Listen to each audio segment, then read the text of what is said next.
안녕하세요. 저는 음식점을 운영하고 있는 30대 후반의 지극히 평범한 여성이에요. 지금은 그저 평범하게 지내고 있지만 몇 년 전에는 상당히 날이 서 있었어요. 그 이유는 전혀 평범하지 않은 저의 이혼 과정 때문이었죠. 어찌나 어이없는 일만 일어나는지 주변에서는 이때 액땜을 해서 그 뒤로 좋은 일만 있을 거라며 위로까지 했을 정도였답니다. 그런 저와 남편은 첫 만남부터 참으로 남달랐죠. 서로의 이별에 대한 아픔을 달래다가 눈이 맞았거든요. 저는 예쁘게 생긴 편이 아니에요. 그건 남편도 마찬가지였죠. 객관적으로 말하면 남편은 못생겼다에 더 가까운 편이었죠. 저는 무척 잘생긴 남친과 사귀다가 그 남자에게 몰려드는 여자들 때문에 지쳐 헤어진 상태였고, 남편은 사귀던 여자에게 돈만 다 뜯겨먹고는 못생겨서 싫다는 말을 듣고 헤어진 상태였어요. 소개팅으로 만나 서로를 위로하던 우리는 그렇게 조금씩 정이 생기고 결혼까지 하게 됐어요. 남편의 얼굴은 잘생겼다고 말할 수 없지만 유쾌해서 같이 있으면 재미있었거든요. 일반 회사원이었던 남편은 결혼 후 제 음식 솜씨로 돈을 벌 수 있겠다 싶었는지 저의 반대에도 불구하고 퇴사하고 음식점을 열자고 하더라고요. 결국 저도 그에 넘어가 음식점을 하게 됐죠. 그때 시모에게 받은 스트레스는 어마어마했어요.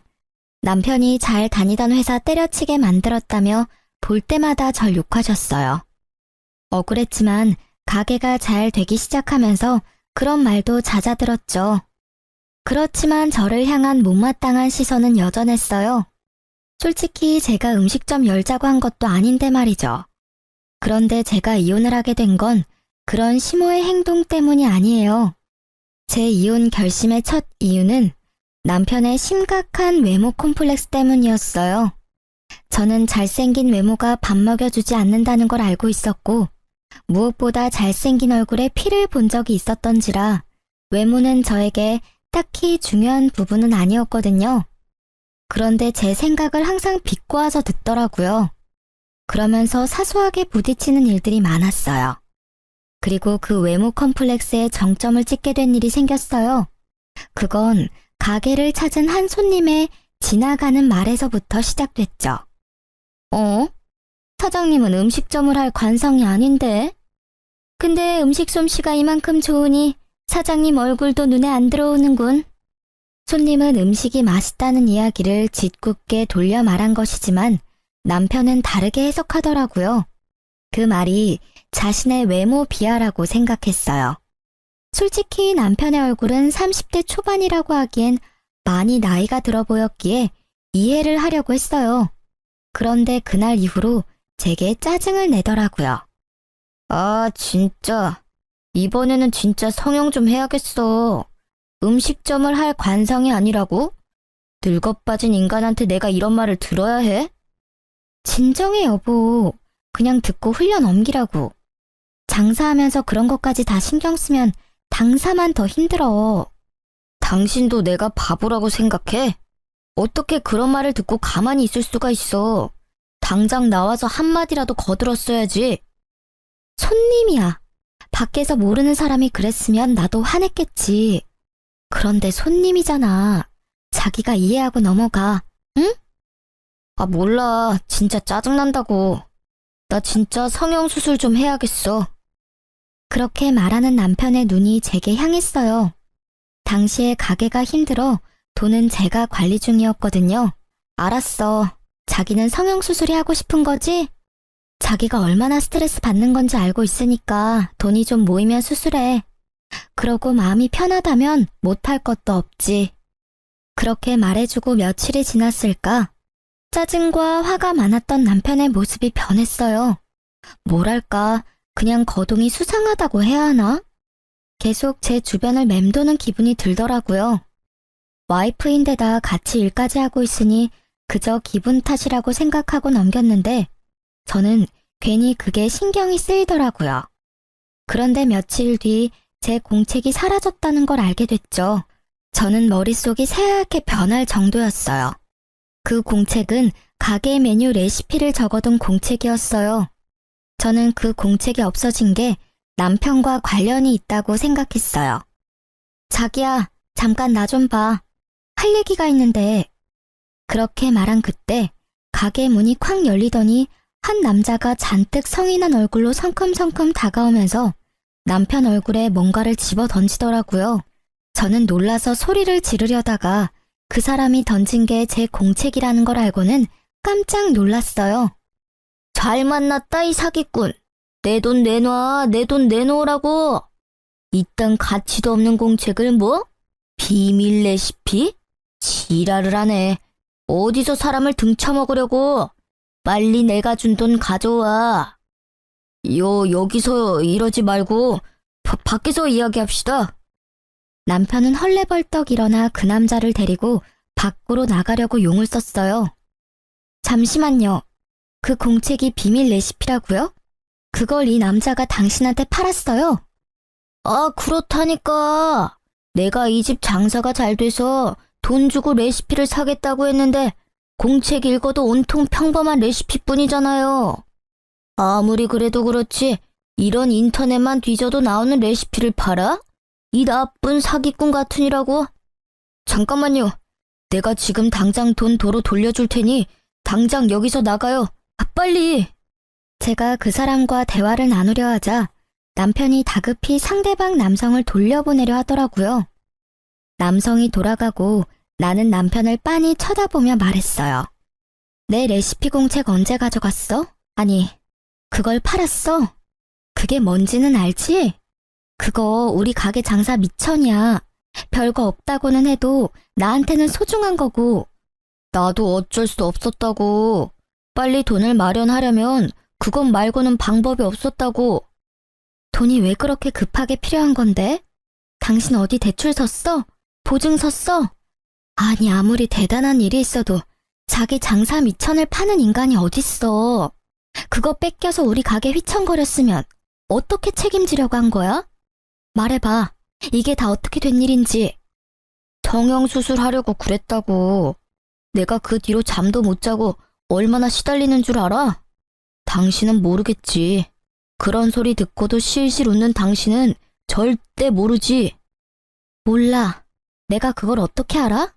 그리고 나는 당신이 성형수술 하던 말던 상관없어. 내가 결혼한 사람은 다른 누구도 아니라 당신이야. 그 얼굴이라도 좋아서 결혼한 게 나라고. 네가 얼굴 바꾼다면 나도 이해해. 그리고 존중하지. 그런데 왜 그걸 남의 레시피 공책 팔아서 마련하려고 하냐고. 당신이 벌어서 수술하면 되잖아. 적어도 가게 날리는 선택은 하면 안 되지. 장사할 때 레시피가 얼마나 중요한지 몰라서 그래? 당신한테는 그 장사 미천이 제일 중요하겠지. 나는 안 그래. 나한테는 내 인생 자체가 걸린 문제라고. 우리 가게에서 웃는 손님들이 내 외모 보고 웃는 거 내가 모를 줄 알아? 다들 그렇게 실실거리면서 나 쳐다보고 진짜 죽겠다고. 당신이 나를 이해 못하는 거야. 왜 매번 이런 식으로 나를 물먹이는데? 누가 물을 먹였다고 그래. 물 먹을 뻔한 건 나거든? 다 이해한다고. 당신 성형하고 싶으면 해. 내가 바짓가랑이라도 잡고 말렸어? 아님, 내가 제발 그러지 말라고 빌기라도 했어. 하라고, 네 돈으로. 남의 물건 팔아서 성형하면 기분 좋겠어? 제 말에 할 말이 있을 턱이 없었던 남편은 입을 꾹 다물고 폰을 만지작거리더라고요. 가만 보니 아까 돌아간 남자에게 받았던 돈을 돌려주려고 계좌이체를 하는 모양이었어요.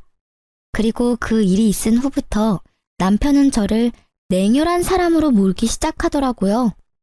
나한테 중요한 일이면 당신한테도 중요한 일이라고 생각했어. 내가 잘못 생각한 거지. 다 자기 살고 싶은 대로 사는 거지. 나만 답답하지. 어휴, 당신은 나보다 그 레시피가 더 중요하지? 그럼 왜 나랑 결혼했어? 그냥 레시피랑 결혼하지. 그걸 말이라고 해? 그 공책에는 내 비법과 시행착오들이 고스란히 들어가 있거든? 제발 애 같은 짓 좀 그만해. 내가 너랑 결혼을 했는데 도대체 누구한테 잘 보이려고 성형을 하려는 거야? 나한테만 잘 보이면 되는 거 아니야? 사실 레시피에는 비법 같은 건 적혀 있지 않았어요. 제 비법은 저의 휴대폰 안에 저장되어 있었죠. 하지만 남편의 행동을 보고서는 그 사실을 절대 알려주지 않아야 되겠다고 생각했어요. 혹시라도 나중에는 제 폰을 갖다 팔아버릴지도 모르니까요. 어쨌든 제 말에 남편은 아무 말도 못했어요. 입이 10개라도 할 말이 없는 게 정상이죠. 그 모습이 마음에 걸려서 저는 한마디 해줬어요. 가게 잘 돼서 돈이 좀 모이면 수술비 지원해 줄게. 그때까지만 참아. 알겠지? 결국 이 말을 듣고서야 남편의 얼굴이 좀 펴지더라고요. 제가 말은 그렇게 했지만 참 어이가 없었어요. 지금 우리 처지에 장사가 잘 되는 것보다 더 중요한 게 어디 있나요? 입에 풀칠이라도 해먹고 살아야 외모 치장도 하는 법인데 그저 자기 외모에만 신경 쓰는 남편에 대한 신뢰가 완벽하게 사라지게 된 사건이었죠. 그렇게 한바탕 사건이 지나가고 남편은 무척 열심히 일했어요. 가게가 점점 잘 되기 시작하니 자리를 잡기 시작했죠. 단골들도 생기고 무엇보다 남편은 성형을 위한 자금을 차곡차곡 모아가고 있었죠. 그런데 언제부터인가 친구와의 약속을 이유로 늦게 들어오는 일이 생기게 됐어요. 요리를 직접 하는 사람은 저였으니 남편이 없을 때는 알바생이 일을 많이 도와줬어요. 그 사람 하나 없다고 가게가 안 되는 건 아니지만 그게 여러 번 쌓이는 걸 보니 뭔가 있나 싶기는 했어요. 이때는 솔직한 말로 남편에게 여자가 생길 거라는 생각을 단 한 번도 해본 적이 없었던지라 별 생각 없었어요. 남편이 못생겨서 그런 생각을 한 것은 아니에요. 다만 그 사람은 예전에 외모를 이유로 차인 이후로 여자에게 먼저 다가가는 것을 그리 좋아하지 않거든요. 그래서 별 신경 쓰지 않았죠. 그보다 더 신경 쓰이는 일이 매장에 생겼거든요. 어떤 한 여자가 거의 매일같이 가게를 찾는 거예요. 그것도 딱 남편이 없을 때만 골라서요. 저는 이상한 기분이 들었어요. 그 이유는 그 여자의 행동 때문이었어요. 사람 기분 나쁘도록 저를 쳐다보는 일이 많았고 이상하게 우리 가게에 관심이 많은 듯 여기저기 조심성 없이 훑고 다니더라고요. 저는 혹시 남편이 가게를 팔려고 내놨나 싶은 생각까지 했죠. 그 당시에 남편의 신뢰는 거의 바닥이었거든요. 레시피를 팔려고 한 적이 있는데 가게인들 못 팔겠어요? 그래서 그걸 의심했는데 그건 아닌 것 같더라고요. 그리고 일주일쯤 가게를 둘러보던 여자가 제게 말을 걸더라고요. 저기요, 아줌마. 잠시 할 이야기가 있는데요. 이때쯤엔 아줌마 소리에도 익숙해진 터라 별 생각 없이 네 손님 하고는 그 앞에 앉았죠. 점심시간도 훌쩍 지났고 저녁 시간으로는 아직 이른 시간이라 손님이 없었기에 이야기를 들어주기로 했어요. 딱 보니 저와는 정반대의 삶을 사는 사람 같더라고요. 화려하게 풀어헤친 샛노란 머리카락에 손가락, 발가락에 칠해진 매니큐어와 페디큐어는 짙고 선명한 색상에 뾰족하고 길었죠. 게다가 코가 아릴 만큼 강한 향수 냄새까지. 행색을 보면 절대로 음식점에서 일할 사람은 아니었어요. 이런 곳에서 할 말은 아니지만 아줌마 남편이 있죠? 제가 아줌마 남편 여자친구예요. 네? 제가 그 사람 와이프인데요. 알아요, 저도. 근데 당신이 그 남자 만나기 전에 제가 먼저 그 남자랑 사귀었거든요. 뭐, 얜 여자였죠. 지금은 아직 현재 진행 중이지만. 그러니까 당신이 상간녀라는 이야기인가요? 그런 단어 말고 좀 더 다르게 표현해 줄래요? 이래서 배운 거 없는 사람은. 배운 게 왜 없어요? 아니, 그쪽이야말로 배운 게 없잖아요. 어딜 바람 피운 여자가 여기까지 와서 본처한테 사귀니 많이 배웠니 못 배웠니 하는 거야? 그래서 지금 우리 남편이랑 사귀는 거 자랑하러 여기 왔어? 맞아요. 자랑하러 온 거. 그리고 기니 할 말도 있고요. 그 사람이랑 저 오래 사귀었어요. 그리고 헤어질 생각도 없고요. 그러니까 아줌마가 그 남자한테 이혼 이야기 꺼내줘요. 내가 왜 그래야 되는데요? 헤어지고 싶으면 지가 직접 이야기해야지. 그리고 헤어질 때 남편한테 못생겨서 헤어진다고 했다던데. 이제 와서 찾는 이유가 뭐예요? 지금도 못생긴 건 마찬가지인데. 그래도 지금은 가진 게 있잖아요. 나도 젊었을 때 얼굴이 좋았지. 지금은 다른 게 좋거든요. 그녀가 말하는 다른 것이 돈이라는 데는 제 전 재산을 걸 수 있을 만큼 의도가 확실해 보였어요. 설마 돈 때문에 지금 유부남 꼬신 거예요? 돈 많으신가 봐요? 유부남인 거 알고 바람피면 상간녀 소송 걸리는 거 알고 계시죠? 그 정도는 이 정도 가게 가진 그 남자가 알아서 대주지 않을까 싶네요. 생각보다 모아놓은 돈도 많은 것 같고. 저도 이제 나이가 들어가니까 좀 안정적인 남자가 좋더라고요. 위자료는 줄 테니까 소송하려면 하세요. 어차피 내 돈 나가는 것도 아닌데 뭐. 상간녀의 낭창한 그 말투가 저를 열받게 하더라고요. 저는 남편이 바람을 핀 건 확실하지만 이혼 이야기는 남편이 아닌 이 상간녀 입에서 나온 거라고 추측했어요. 그래서 그날 저녁 집에서 쉬고 있는 남편을 깨워 따졌죠. 당신 상간녀가 오늘 우리 가게 왔었어. 그 여자 하는 말들이 사실이야? 당신이 나랑 헤어지고 싶다는데 당신도 거기 동의한 거 맞아? 그래. 그 여자 말이 다 맞아. 내가 이야기하려고 했는데 계속 망설이다가 결국 이야기하도록 시켜버렸네. 나 그 여자 사랑해. 그때도 사랑했지만 지금도 여전히 사랑한다고. 이야기 다 했다니 나도 편하게 말할게. 제발 나랑 이혼해줘. 그 여자랑 같이 살 거야. 지금 그렇게 덤덤하게 할 말이야? 당신이 지금 어떤 상황에 처한지 모르나 본데 이거 진짜 큰일이라고. 그 여자는 당신을 좋아하는 게 아니라 당신이 이뤄놓은 걸 좋아하는 거야. 당신 돈 보고 좋아하는 거라고. 그 여자가 뭘 했는지 알아? 옛날에는 잘생긴 남자가 좋았는데 지금은 다른 게 좋대. 그게 뭐겠어? 돈이지. 내 여자 모욕하지 마. 그런 소리 했을 리도 없고 그랬다 하더라도 당신이 신경 쓸 바 아니잖아. 그냥 이혼 좀 해줘. 내가 돈을 뜯기든 가죽을 뜯기든 알아서 한다고. 당신 진짜 미쳤어? 그 여자 당신 못생겼다고 찬 여자라고. 그런 여자가 이제 와서 당신한테 사랑을 느꼈다고? 아무리 봐도 말도 안 되는 이야기잖아. 그런 일은 일어날 리가 없다고. 분명히 다른 목적으로. 그래, 그럴 일 없겠지. 그치만 나도 나이가 들면서 중후한 멋이 생겼다잖아. 당신은 어차피 돈에 정신 팔려서 그런 것도 모르겠지만 사실 당신하고 만났을 때도 그 여자랑 헤어지고 싶지 않았어. 결국 어쩔 수 없이 헤어지는 바람에 내가 당신같이 못생긴 여자를 만나서 살고 있는 거잖아. 게다가 당신 나 좋아하는 것도 아니잖아. 그냥 가게 유지할 사람 필요한 거면 헤어져줘도 되는 거 아니야? 내가 왜 이렇게 사는데? 다 당신이랑 나랑 잘 먹고 잘 살자고 이렇게 사는 거라고. 돈을 벌어야 펑펑 쓸 수 있으니까. 돈 없으면 뭘 할 수 있는데? 그리고 잘 다니던 직장 그만두게 하고 가게에서 일하게 만든 건 당신이잖아. 요리하는 사람이 나 하나인데 어떻게 하나부터 열까지 다 꾸미고 다녀? 날 이렇게 만든 게 당신이라는 생각 단 한 번도 해본 적 없지? 날 이렇게 만들어 놓고 당신은 밖에서 여자나 만들어서 돈 쓰면서 놀았어? 되지도 않는 말로 당신 꼬신 그 여자한테? 말 조심해. 그 여자 때문이 아니라고 말했잖아. 내가 좋아하는 거라고.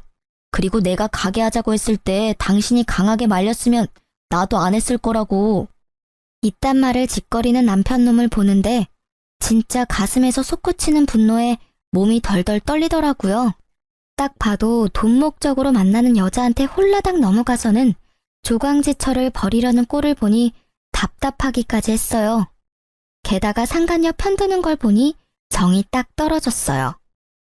알았어. 이혼해. 나도 말 못 알아먹는 남자랑은 더 이상 말도 섞기 싫어. 합의 이혼하려면 위자료만큼 돈 나한테 줘야 하고 그거 싫으면 소송해. 어차피 나는 소송이 더 좋거든? 당신 바람피는 바람에 유책 배우자 돼서 나한테 위자료 줘야 해. 나도 내 몫을 챙겨야 하지 않겠어? 새로운 시작을 하려면 돈은 많을수록 좋으니까. 새로운 시작? 다 늙어 빠져서 주름밖에 안 남은 당신이 무슨 새로운 시작을 해. 예쁘기를 해, 돈이 있기를 해. 그렇다고 능력이 있어? 당신 아무것도 없어. 나랑 이혼하고 나가면 바로 거지꼴 된다고. 내 가게는 벌써 프랜차이즈 계약하려는 사람들이 생겼거든? 그러니까 이제 당신 같은 여자 필요 없어.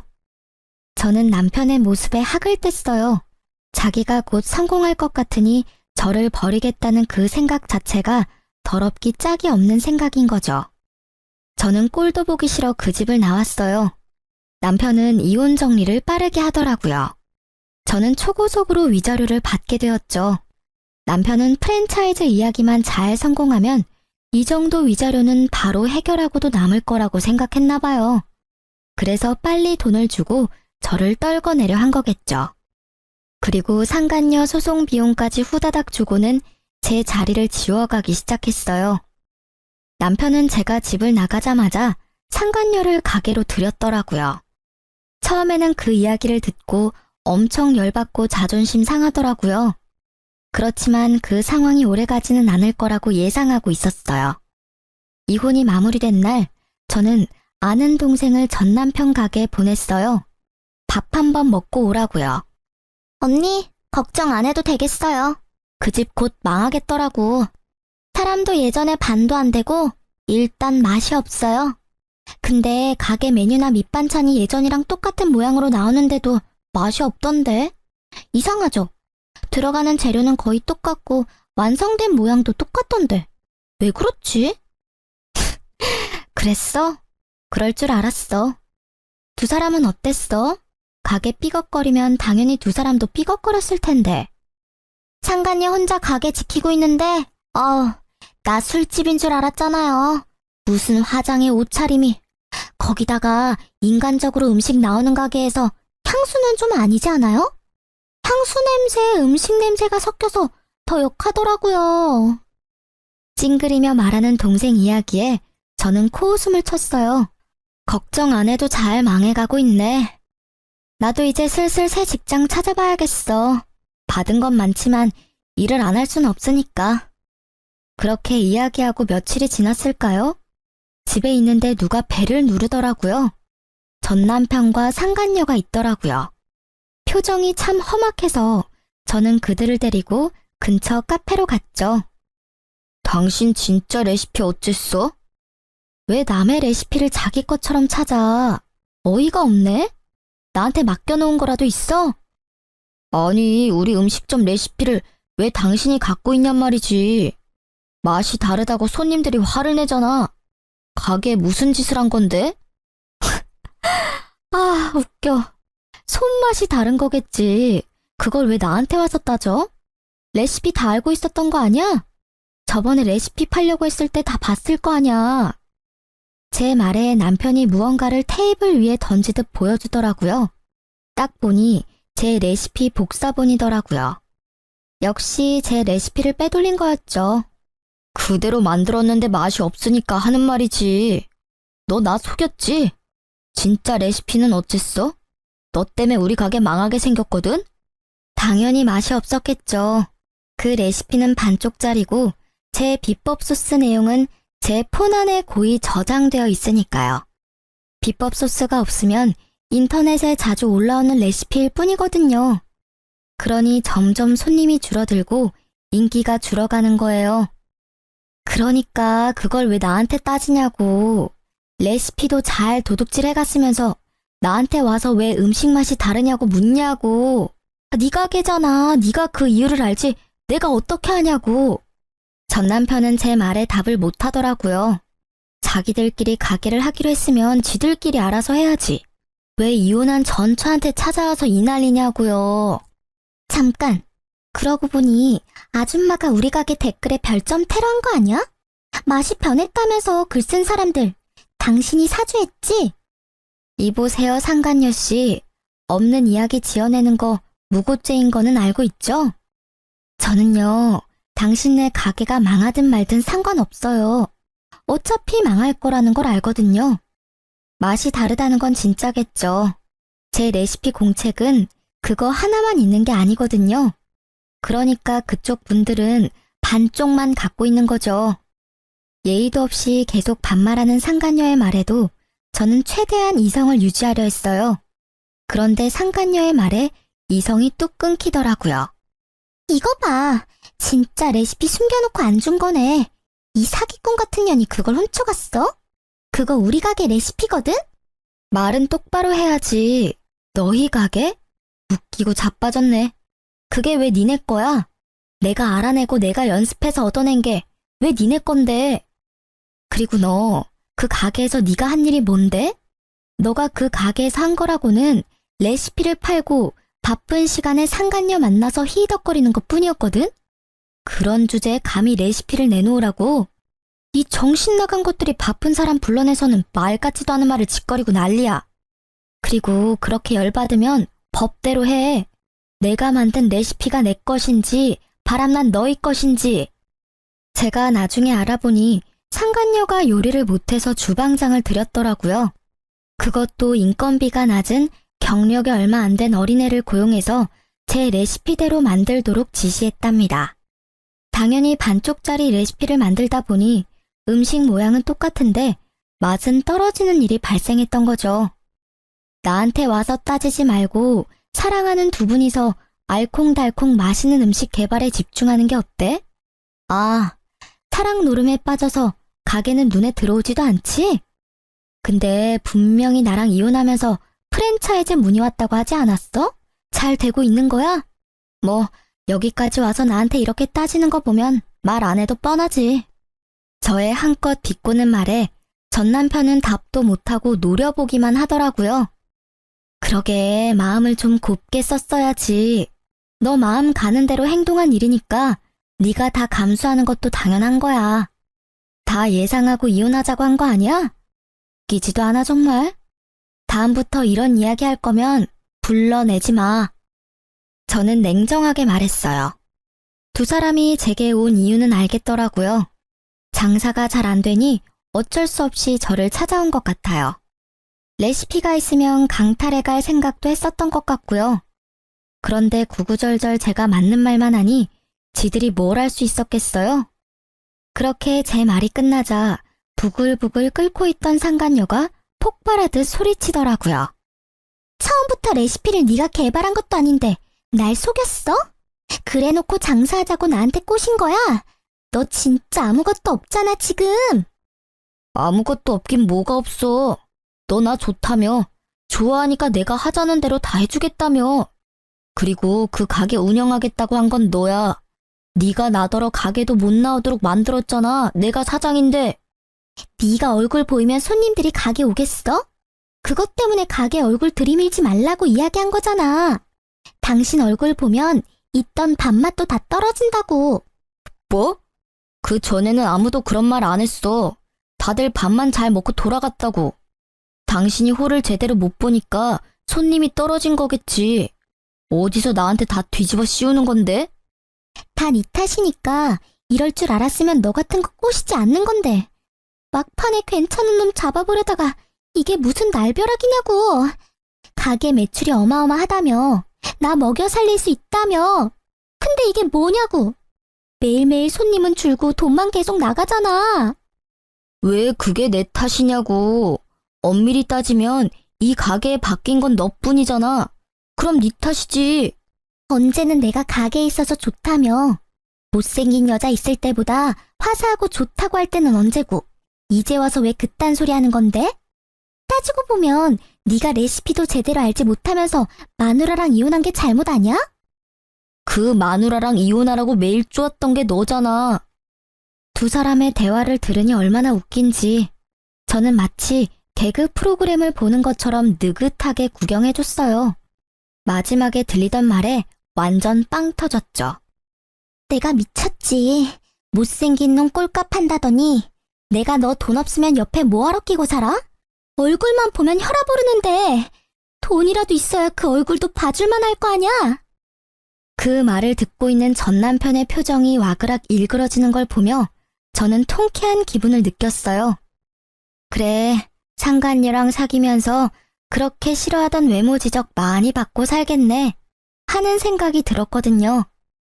나중에 오며 가며 슬쩍 봤는데 가게는 텅 비어 있었고 두 사람이 같이 있는 날은 거의 없더라고요. 거기에는 전 남편 혼자만이 자리를 덩그러니 지키고 있더라고요. 저는 그걸 보며 이혼 소송이 빨리 마무리돼서 천만 다행이라고 생각했어요. 가게가 저런 꼴이었으면 돈도 안 줬을 테죠. 그나마 가게가 잘 될 거라고 예상하고 그 이득을 나누지 않으려고 빨리 위자료 준 게 저에게는 도리어 이득이었죠. 저는 이제 새 삶을 찾아야 했어요. 예전에 일했던 회사로 돌아가기에는 제가 너무 멀리 와버렸고 제 레시피가 아깝기도 했거든요. 그래서 음식점을 하나 차릴까 생각하고 있었어요. 이미 이혼은 했고 저라는 사람부터 건져야겠다는 생각을 했거든요. 주변 친구들에게 주방장 구하는 곳 있냐고 물어보고 얼마 지나지 않아 한 남자가 저에게 연락을 해왔어요. 여기서 좀 떨어진 곳에 있는 가게인데 주방장으로 일해볼 생각 없냐고 말이죠. 그쪽은 번화가는 아니었지만 가게가 들어가기에 나쁜 조건은 아니었어요.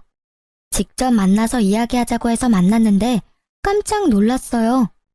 인상 좋은 미남이 한 분 계시더라고요.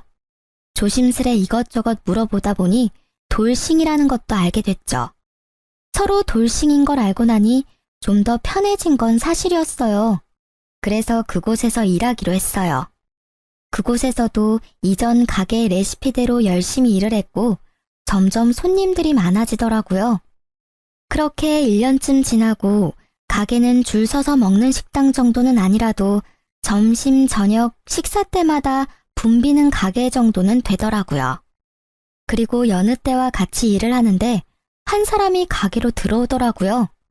저는 주방에 있어서 신경을 못 썼는데 사장님이 오더니 저한테 잠깐 나와보라고 하더라고요. 표정이 좋지 않았어요. 무슨 일인가 싶었던 전 남편이 와서 기다리고 있더라고요. 이 가게에는 브레이크 타임이 있었는데 딱 그때를 맞춰서 찾아왔더라고요. 1년 만에 사람이 어찌나 늙었는지 얼굴에 주름이 쫙 껴서는. 저는 그 앞에 앉았죠. 1년이 넘게 지났는데도 말은 그리 좋게 나오지 않더라고요. 무슨 일이야? 나 찾을 일 이제 없을 텐데. 당신 아직도 아줌마 소리 들으면서 일하고 있지? 이런 작은 가게에서 일하면 얼마나 벌겠어? 푼돈 정도 되겠지. 남이사 푼돈을 벌든 떼돈을 벌든 무슨 상관이야? 여기까지 찾아온 이유가 나 화나게 만들려고 그런 거야? 용건 없어? 용건 없으면 나가줄래? 나 지금 저녁 준비해야 해서 바쁘거든? 이렇게 지내지 말고 돌아와. 내 가게 아직 그대로 있어. 그 자리에 똑같이. 당신이 오면 주방장 자리 줄게. 웃기고 있네. 지금 일 잘 다니고 있는 사람한테 뭔 소리야? 거기 이제 소문나서 손님도 별로 없다는데. 이렇게 예쁘지도 않고 돈도 없고 능력도 없는 여자 데려다가 뭐에 쓰려고? 당신한테는 예쁘고 돈도 많고 능력도 좋은 당신 좋다는 상간녀가 있잖아. 설마 나더러 두 사람 알콩달콩 사는데 끼라는 말은 아니지? 그런 꼴 보기 싫으니까 여기 와서 이런 짓 하지 말고 제발 그냥 무시하고 가줘라. 응? 미안해. 진짜로 내가 다 잘못한 것 같아. 당신만큼 나 이해해주고 보듬어준 사람도 없는데 내가 왜 그랬나 싶어. 진짜로 시간을 되돌리고 싶다고. 당신이 말한 그대로였어. 그 여자 심지어 나를 좋아한 것도 아니었다고. 통장에 있던 돈에다가 대출까지 내 이름으로 쓰고는 도망갔어.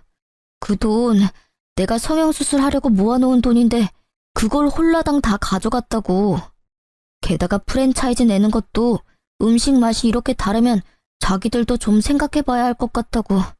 그런 식으로 여기저기 있던 일들도 완전 무산돼서 가게도 곧 망할 것 같아. 아니, 망한 것 같아. 구구절절 말하는 걸 들어보니 참으로 딱하더라고요. 제가 한 말이 그대로 들어맞았으니까요. 그때 내가 말했지? 그 여자 그럴 의도로 당신한테 접근했다고. 내가 그때 말할 때는 믿지도 않더니 이제 당하고 보니 내 생각이 났어? 근데 어떡하지? 내 눈에는 당신이나 그 여자나 똑같아 보이거든. 돈 좀 벌고 여자한테 눈 멀어서 바람난 당신이나 돈 노리고 당신한테 다가와서 다 들고 튄 그 여자나 다를 게 뭐가 있어? 나는 그 여자를 사랑했다고. 그런 내 마음을 배신한 거야. 내 어디가 그 여자랑 똑같다는 거냐고. 당신은 나를 배신했잖아. 왜? 네 사랑에 눈이 머니까 남의 마음 사정에는 신경도 안 쓰였니? 대단해. 사랑 타령하면서 나한테서 다 뺏어간 게 넌데 자기는 그 여자랑 다르게 생각한다는 걸 들으니까 좀 소름 끼치네? 안 그래? 나한테는 너도 충분히 나쁜 놈이야. 유부남이 사랑 타령이라니. 그것도 제 마누라가 아닌 상간녀한테. 그 사실이 잘못됐다는 걸 모르는 것도 참 딱하고. 그러니까 지금 사과하잖아. 미안하다고. 잘못했다고 하잖아. 당신이 화내는 건 알겠는데 내 사정도 이해해줘. 응?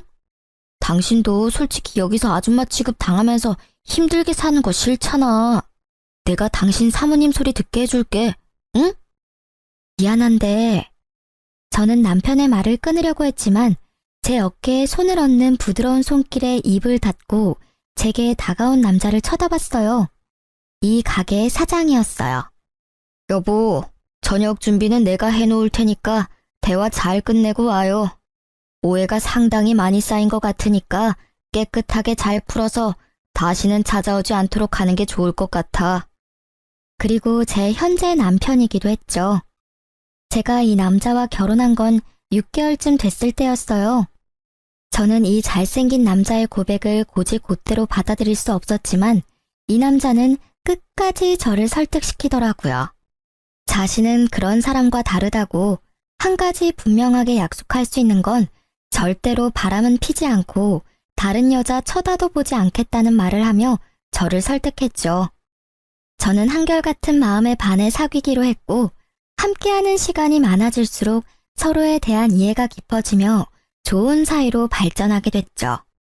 누가 봐도 잘생기고 환칠한 남자가 제게 여보라고 부르니 전 남편의 얼굴이 엄청나게 놀라는 걸 확인할 수 있었어요. 여보? 당신 결혼했어? 나랑 헤어진 지 얼마나 됐다고 결혼을 해? 무슨 헛소리인지 모르겠네. 나는 엄연히 법적으로 이혼을 한 여자라고. 너하고의 사이에서 온갖 정이 다 떨어져서 이혼한 사람. 내가 왜 너 생각해서 재혼을 못해? 넌 나랑 이혼하자마자 상간녀랑 혼인신고 해놓고서는. 그래, 그러고 보니 너 유부남이었구나. 너 이런 식으로 나 꼬시면 안 되는 거야. 어차피 넘어갈 일도 없었겠지만. 그래도 이건 너무하잖아. 벌써 결혼이라니. 그리고 한 가지 네가 착각하는 게 있어서 내가 말해주는 건데 나 여기 사장님 와이프야. 넌 나랑 일할 때 매번 나한테 아줌마라고 불렀지? 그때 솔직히 정말 기분 더러웠거든? 너는 사장님이라고 불리는데 나는 아줌마라고 불렸잖아. 근데 여기 오니까 정말 달라. 이 사람은 일할 때 나를 여보나 사모님으로 불러. 못생긴 내가 싫어서 여보라고 부르지도 않은 네가 감히 여기 와서 그런 말 하면 안 되지. 아줌마 취급 당하면서 사냐고? 너랑 있을 때야말로 아줌마 취급 당했거든, 너한테서? 나는 그럴 의도로 당신한테 그런 말 한 거 아니라고. 그냥 주변 손님들이 다들 그렇게 이야기하니까 나도 모르게 아줌마라고 한 거지. 그걸 왜 다 내 탓으로 돌리는데? 네 탓이니까 네 탓이라고 하는 거지. 사장인 네가 날 그렇게 부르니 다른 손님들도 그렇게 부른 거라고. 그리고 솔직하게 말해줄게. 나는 너 잘생기고 못생기고 그런 건 상관없었어. 잘생긴 얼굴 가진 남자한테 피본 사람이 나잖아. 그런 내가 얼굴을 볼 거라고 생각해?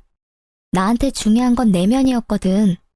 그래서 나도 모르게 잘생기지 않은 사람을 찾은 건지도 모르지. 그치만 나는 결혼 생활에 신뢰를 지켰어. 당신 외에 남자도 만나지 않고 돈도 같이 벌었고 당신 성형수술한다는 것도 반대 안 했지. 그런데 돌아온 건 뭐였어? 이혼이잖아.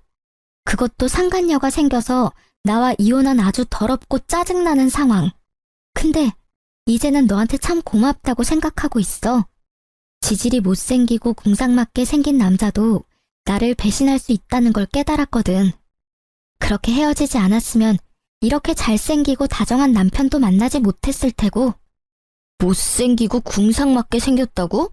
너 지금 말 다 했냐? 내가 외모 지적하는 거 싫어하는 거 알면서 그런 식으로 나한테 비꼬는 거야? 응, 비꼬는 거야. 너야말로 외모 지적 나한테 하지 않았어? 네가 할 때는 너도 당할 수 있다는 생각은 했어야지. 이제 더 이상 할 말은 없지? 나 너희 가게 갈 일 없고 너도 나한테 이제 관심 가지면 안 되고. 나 유부녀니까. 그럼 잘 가. 앞으로 2번 다시 만나지 않길 바랄게. 사랑 찾아갔으면 사랑으로 먹고 살아. 돈 벌려고 나 찾아오지 말고. 저는 냉정하게 말하고 전 남편에게 축객령을 내렸어요. 나가라고 둘러 말했는데도 전 남편은 나가지 않고 횡설수설하며 제게 말을 걸어오더라고요. 그때 재혼한 제 남편이 나타나 전 남편의 어깨를 잡고 밖으로 밀어냈어요. 손님, 이야기가 다 끝난 것 같으니까 돌아가 주세요.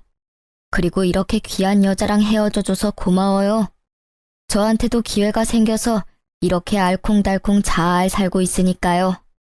혹시라도 우리 와이프한테 또 연락하면 저도 지금처럼 조용히 있지는 않을 테니까 부디 다시는 찾아오지 마세요. 그럼 잘 가세요. 결국 전 남편은 그 말에 얼굴이 일그러진 채로 욕을 하며 밖으로 나가더라고요. 저는 그 모습을 보며 콧방귀를 꼈어요. 자기가 급하니까 안면 몰수하고 다시 찾아오는 꼴이 참으로 열받았거든요. 아마 제가 현재 남편과 결혼하지 않았더라도 절대 넘어가지 않았을 건데 그걸 모르는 저놈의 얼굴을 보니 참 딱하고 답답하더라고요. 그렇게 전 남편이 들렀다 가고 얼마 안 돼서 전 남편 가게가 폐업했다는 이야기가 들리더라고요. 게다가 본인은 파산 신고를 하고 여기저기 알바 찾으러 돌아다닌다고 하더라고요. 이제 2번 다시 만날 일 없다고 생각하니 마음이 후련해지더라고요. 그 이후로는 전 남편을 만난 적이 없어요. 어딘가에서 잘 살고 있겠죠 뭐. 솔직히 이혼을 경험하면서 정말 기분이 더러웠어요. 남편의 외도가 원인이라는 건 정말 저에게는 자존심에 상처를 입히는 일이었거든요. 이 이혼으로 한 가지 깨달은 것이 있어요. 잘생긴 사람은 얼굴값하고 못생긴 사람은 꼴값한다는 말, 틀린 게 하나도 없더라고요. 예전에 누가 말해줬어요. 그때는 잘생긴 남자 때문에 힘들었다면 이 이혼은 못생긴 남자 때문에 힘들었던 거니까요. 제가 당해보니 세상에 믿을 사람 하나 없고 외모의 미추보다 중요한 게 콤플렉스 없는 건강한 마음이라는 걸 깨닫게 됐죠. 지금 결혼한 남편은 얼굴도 잘생긴 편에 속하고 마음씨도 다정하고 사람이 참 건강해요. 그 덕분에 저도 마음의 상처를 치유할 수 있었던 것 같아요. 이 글을 읽으시는 분들 중에 저처럼 어느 하나에 꽂혀서 잘못된 선택을 하는 사람들이 있을지도 몰라요. 그런 분들께 꼭 말씀드리고 싶네요. 너무 거기에 휘둘려서 선택의 폭을 좁히면 저처럼 된통 당할 일도 생기게 되니 나쁜 일을 당하더라도 그걸 기준점으로는 삼지 마세요. 모든 마음을 열어두고 봐야 정말로 좋은 선택을 할 수 있게 되는 것 같아요. 긴 글 읽어주셔서 무척 감사합니다. 저는 잘 살고 있으니 이 글 읽으시는 분들도 행복하고 즐거운 하루하루 보내세요.